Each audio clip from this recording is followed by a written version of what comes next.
ನಮಸ್ಕಾರ, ನೀವು ನೋಡ್ತಾ ಇದ್ದೀರಾ ಏಷ್ಯಾನೆಟ್ ಸುವರ್ಣ ನ್ಯೂಸ್. ನಾನು ಅಜಿತ್ ಹನುಮಕ್ಕನವರ್. ಪ್ರತಿ ವಾರ ಸ್ಟುಡಿಯೋದಲ್ಲಿ ನಿಂತ್ಕೊಂಡು ನ್ಯೂಸ್ ಅವರ್ ಸ್ಪೆಷಲ್ ಮಾಡಿ ಬೇಜಾರಾಗಿತ್ತು. ಪ್ರತಿ ವಾರ ನ್ಯೂಸ್ ಅವರ್ ಸ್ಪೆಷಲ್ಗೆ ಸ್ವಾಗತ ಅಂತ ಹೇಳಿ ಬೇಜಾರಾಗಿತ್ತು. ಅದಕ್ಕೆ ಇವತ್ತು ಮೂಡುಬಿದಿರೆಗೆ ಬಂದಿದ್ದೀವಿ. ಇಲ್ಲಿನದ್ದು ನ್ಯೂಸ್ ಅವರ್ ಸ್ಪೆಷಲ್ ಅಲ್ಲ, ಸ್ಪೆಷಲ್ನಲ್ಲೇ ಸ್ಪೆಷಲ್ ಮೋಹನ ಮಂಥನ. ಯಾಕೆ ಅಂದರೆ ಇವತ್ತಿನ ನಮ್ಮ ಅತಿಥಿ ಡಾಕ್ಟರ್ ಮೋಹನ್ ಆಳ್ವ ಅವರು. ಕಾರ್ಯಕ್ರಮಕ್ಕೆ ಸ್ವಾಗತ ಮೋಹನ್ ಆಳ್ವ ಅವರು. ಅವರ ಜೊತೆಗೆ ಮಾತನಾಡೋದಕ್ಕೆ ಮೂಡುಬಿದಿರೆಯವರು, ಅವರ ಸಂಸ್ಥೆಯಲ್ಲಿ ಕೆಲಸ ಮಾಡುವವರು, ಅವರ ಸಂಸ್ಥೆಯಲ್ಲಿ ವಿದ್ಯಾಭ್ಯಾಸ ಮಾಡ್ತಾ ಇರುವಂಥವರು, ಅವರಿಗೆ ಪರಿಚಯಸ್ಥರು ಅನೇಕರು ಬಂದಿದ್ದೀರಿ. ನಿಮ್ಮೆಲ್ಲರಿಗೂ ಕಾರ್ಯಕ್ರಮಕ್ಕೆ ಸ್ವಾಗತ. ನೀವು ಕಟ್ಟಿರುವ ಸಾಮ್ರಾಜ್ಯವನ್ನು ನೋಡಿದ ಮೇಲೆ ಗೊತ್ತಾಯಿತು ಉತ್ತರ ಕರ್ನಾಟಕದ ಜನ, ನಮ್ಮ ಕಡೆ ಜನ ಯಾಕೆ ಮೂಡುಬಿದಿರೆಗೆ ಹೋಗ್ಬೇಕು, ಆಳ್ವಾಸ್ನಲ್ಲಿ ಮಕ್ಕಳನ್ನ ಓದಿಸ್ಬೇಕು ಅಂತಾರೆ ಅಂತ. ಭಾಳ ಖುಷಿ ಆಯಿತು. ಬೇರೆ ಇದೇ ಜಗತ್ತಿಗೆ ಬಂದಂಗೆ ಫೀಲ್ ಆಗುತ್ತೆ. ಸರ್, ಒಬ್ಬ ವ್ಯಕ್ತಿಗೆ ತನ್ನ ಜೀವಮಾನದಲ್ಲಿ ಒಂದು ಸಂಸ್ಥೆ ಕಟ್ಟಿ ನಿಲ್ಲಿಸೋ ಅಷ್ಟರಲ್ಲಿ ಸಾಕಬೇಕಾಗಿ ಹೋಗುತ್ತೆ. ನೀವು ಒಂದು ಸಂಸ್ಥಾನ ಸಾಮ್ರಾಜ್ಯನೇ ಕಟ್ಟಿದ್ದೀರಿ, ಎಜುಕೇಷನ್ ಸಾಮ್ರಾಜ್ಯ. ಹೆಂಗೆ ಸಾಧ್ಯ ಆಯ್ತಿದಲ್ಲ? ಅದಕ್ಕೆ ಉತ್ತರ ಕೊಡಲಿಕ್ಕೆ ಸ್ವಲ್ಪ ಕಷ್ಟ ಉಂಟು. ನಾನೇನು ಹಿಂದೆ ಪೂರ್ವನಿಯೋಜಿತವಾಗಿ ನಾನು ಮಾಡಿದ್ದಲ್ಲ. ಕಾಲವೇ ನಿರ್ಧಾರ ಮಾಡಿದ್ದು, ಒಂದು ರೀತಿಯಲ್ಲಿ ದೇವರೇ ನಿರ್ಧಾರ ಮಾಡಿದ್ದು. ನಾನು ಅದರಲ್ಲಿ ಒಬ್ಬ ಸೂತ್ರಧಾರನಾಗಿ ಮುಂದೆ ಹೋಗಿದ್ದೇನೆ ಹೊರತು ನಾನು ಯಾವುದನ್ನು ಹೀಗೆ ಆಗ್ತದೆ ಅಂತೇಳಿ ನಾನು ಸ್ಪಷ್ಟವಂತ ಪರಿಕಲ್ಪನೆ ನನಗೆ ಜೀವನದಲ್ಲಿ ಎಂದೂ ಇರಲಿಲ್ಲ. ಅದು ಹಂತ ಹಂತವಾಗಿ ಹೀಗೆ ಆಗ್ತಾ ಹೋಯಿತು. ಇದಕ್ಕೆಲ್ಲ ಮುಖ್ಯ ಕಾರಣವೇ ನಾನು ಕಟ್ಟಿಕೊಂಡಂಥ ನನ್ನ ಮನಸ್ಸು, ನನ್ನ ತಂದೆ ತಾಯಿ, ಗುರು ಹಿರಿಯರ ಆಶೀರ್ವಾದ, ಒಟ್ಟು ಸಮಾಜದ ಪರಿಕಲ್ಪನೆ. ಅದರಲ್ಲೇ ಹೀಗೆ ಆಗಲಿಕ್ಕೆ ಸಾಧ್ಯವಾದದ್ದು.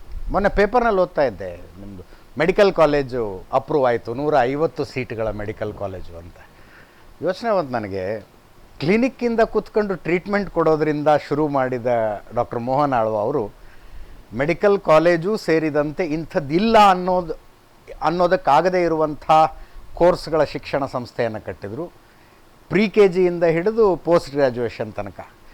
ಇದನ್ನು ಆರಂಭಿಸಿದಾಗ ಒಂದು ಸಣ್ಣ ಕಲ್ಪನೆ ಇತ್ತ, ಇದನ್ನು ಇಷ್ಟು ದೊಡ್ಡ ಪ್ರಮಾಣದಲ್ಲಿ ಬೆಳೆಸಬೇಕು, ಕನಸಿತ್ತ? ಒಂದು ಕನಸು ಇತ್ತು, ಆದರೆ ಈ ರೀತಿ ಬೃಹದಾಕಾರದಲ್ಲಿ ಆಗ್ತದೆ ಎಂಬ ಪರಿಕಲ್ಪನೆ ನನ್ನಲ್ಲಿ ಇರಲಿಲ್ಲ.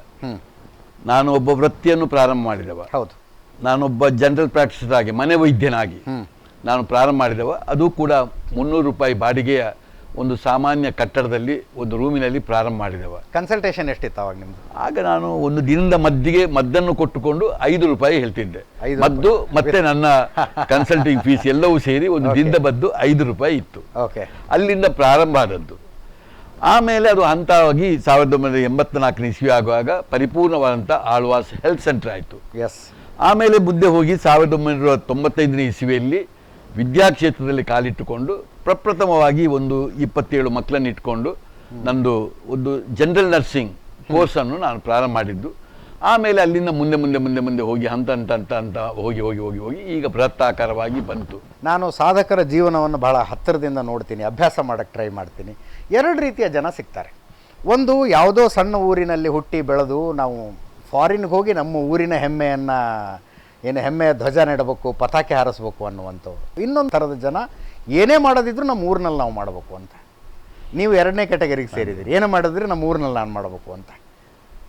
ಈ ಮೂಡುಬಿದಿರೆಗೆ ಒಂದು ಐಡೆಂಟಿಟಿಯನ್ನು ತಂದು ಕೊಟ್ರಿ. ಜೈನ ಕಾಶಿಯ ಜೊತೆಗೆ ಇದು ಆಳ್ವಾಸ್ ಶಿಕ್ಷಣ ಸಂಸ್ಥೆ ಇರುವಂಥ ಊರು ಅಂತ. ಈ ಊರಿನಲ್ಲಿ ಓಡಾಡುವಾಗ ಏನು ಅತ್ಯಾಧುನಿಕವಾದದ್ದು ಏನೇನು ನೋಡ್ತೇವಲ್ಲ, ಅದೆಲ್ಲ ಆಳ್ವಾಸ್ ಕಾರಣಕ್ಕೆ ಬಂದಿದೆ ಅಂತ ಹೇಳ್ತಾ ಇದ್ರು ಹುಡುಗರು. ನಮ್ಮ ಊರಿನಲ್ಲೇ ನಾನು ಮಾಡಬೇಕು ಅನ್ನೋದು ಹೆಂಗೆ ಶುರುವಾಗಿದ್ದದು? ಬಹಳ ಮುಖ್ಯವಾಗಿ ನಾನು ನನ್ನ ದೇಶವನ್ನು ಅಪಾರವಾಗಿ ಪ್ರೀತಿಸ್ತೇನೆ. ದೇಶದ ಭಾಷೆ ಇರ್ಬೋದು, ಜೀವನ ಪದ್ಧತಿ ಇರ್ಬೋದು, ಇದನ್ನು ಬಹಳಷ್ಟು ನಾನು ಪ್ರೀತಿಸ್ತೇನೆ. ಹೀಗಿರುವಾಗ ನಾನು ಹೊರದೇಶಕ್ಕೆ ಒಂದು ಚಿಂತನೆ ಮಾಡುವಂಥ ಪ್ರಶ್ನೆ ಇಲ್ಲ. ನಾನು ಹೋಗಿ ಬಂದೇನು ಹೊರತು ಹೊರದೇಶದಲ್ಲಿ ನೆಲೆಸಬೇಕೆಂಬ ನನ್ನ ಒಂದು ಇಚ್ಛಾಶಕ್ತಿ ನನಗೆ ಇಲ್ಲ. ಇಚ್ಛಾಶಕ್ತಿ ಇರ್ತಿದ್ರೆ ನನ್ನ ಅಕ್ಕ ನನ್ನನ್ನು ಕರ್ಕೊಂಡು ಅಮೇರಿಕಕ್ಕೆ ಹೋಗ್ತಿದ್ದರು. ಅವರು ಅಮೇರಿಕದಲ್ಲಿ ಗ್ರೀನ್ ಕಾರ್ಡ್ ಹೋಲ್ಡರ್. ಅವರೊಂದು 55 ವರ್ಷದಿಂದ ಅಮೇರಿಕದಲ್ಲಿ ಇರುವವರು. ಅವರಿಗೆ ಅವರ ಅಣ್ಣನನ್ನು ತಮ್ಮನನ್ನು ಕರ್ಕೊಂಡು ಹೋಗ್ಲಿಕ್ಕೆ ಆಗಲಿಲ್ಲ. ನನ್ನನ್ನೇ ಕರ್ಕೊಂಡು ಹೋಗಬೇಕು ಅಂತ ಬಹಳಷ್ಟು ಇಷ್ಟಪಟ್ಟಿದ್ದರು. ಆದರೆ ನಾನು ಎಂದೂ ಅಮೇರಿಕದಲ್ಲಿ ಹೋಗಿ ನೆಲೆಸುವಂಥ ಪ್ರಶ್ನೆ ಇಲ್ಲ ಅಂತ ಎನಿಸಿದ್ದೆ. ಒಮ್ಮೆ ನನ್ನ ಡಿಗ್ರಿ ಮುಗಿಸಿ ನಾನು ಜಪಾನ್ನ ಊರಿಗೆ ಹೋದೆ. ಜಪಾನ್ನ ಊರಲ್ಲೂ ಸ್ವಲ್ಪ ಸಮಯ ಇದ್ದೆ. ಆದರೆ ಅಲ್ಲಿಯ ಸಿಸ್ಟಮನ್ನು ಕಲಿತುಕೊಂಡು ಬಂದೆ ಹೊರತು ನಾನು ಎಂದೂ ಜಪಾನಲ್ಲಿ ನಾನು ನೆಲೆ ಆಗಲಿಲ್ಲ. ನನ್ನೊಟ್ಟಿಗೆ ಹೋದಂಥ ವ್ಯಕ್ತಿ ಡಾಕ್ಟ್ರು ಅವರು ಅಲ್ಲಿಯೇ ನಿಂತರು, ಆದರೆ ನಾನು ನಿಲ್ಲಿಲ್ಲ. ನನಗೆ ಇವತ್ತು ಬೇಕಾದಷ್ಟು ಹೊರದೇಶದಲ್ಲಿ, ಪರ್ಟಿಕ್ಯುಲರ್ಲಿ ಗಲ್ಫ್ ಕಂಟ್ರಿಗಳಲ್ಲಿ ಬೇಕಾದಷ್ಟು ನನಗೆ ಅವಕಾಶಗಳು ಇದೆ.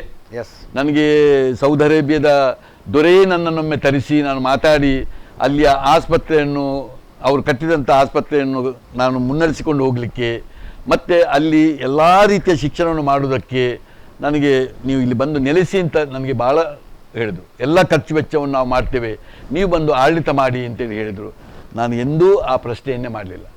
ನನ್ನ ಬಹಳ ಗುರುಗಳ ಸ್ಥಾನದಲ್ಲಿದ್ದಂಥ BM ಹೆಗ್ಡೆ ಅವರು ನನ್ನನ್ನು ಇಂಗ್ಲೆಂಡ್ನಲ್ಲಿ ಒಂದು ಯೂನಿವರ್ಸಿಟಿ ಇದೆ, ಆ ಯೂನಿವರ್ಸಿಟಿಯನ್ನು ನೀನು ಮುನ್ನಡೆಸಿಕೊಂಡು ಹೋಗು, ಭಾರಿ ಕಡಿಮೆ ಪ್ರಮಾಣದಲ್ಲಿ ದುಡ್ಡಿನಲ್ಲಿ ನಿಮಗೆ ಸಿಗ್ತದೆ, ನೀನು ಆ ಯೂನಿವರ್ಸಿಟಿಯನ್ನು ತೆಗೆದುಕೊಳ್ಬೇಕು ಅಂತ ಹೇಳುವಾಗಲೂ ನಾನು ಹೋಗಲಿಲ್ಲ.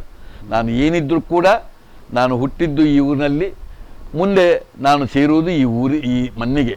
ನನಗೆ ಈ ದೇಶದ ಮೇಲೆ ಅಪಾರವಾದಂಥ ಪ್ರೀತಿ ಇದೆ. ನಾನು ಎಲ್ಲರಲ್ಲೂ ಹೇಳುವುದು ಇಷ್ಟೇ, ಇಲ್ಲಿ ಇದ್ದಂಥ ನಮ್ಮ ಬದುಕನ್ನು ಬಿಟ್ಟು ನಾವು ಹೊರದೇಶದಲ್ಲಿ ಹೋಗಿ ನಾವು ಸೆಟ್ಲಾಗುವಂಥ ಪ್ರಶ್ನೆ ಇಲ್ಲ. ನಾವು ಇಲ್ಲಿದ್ದುಕೊಂಡೇ ಬೇಕಾದಷ್ಟು ನಮ್ಮ ಕೆಲಸವನ್ನು ಮಾಡಬಹುದು ಎಂಬುದೇ ನಮ್ಮ ಭಾಳ ದೊಡ್ಡ ನನ್ನ ಆಶೆ.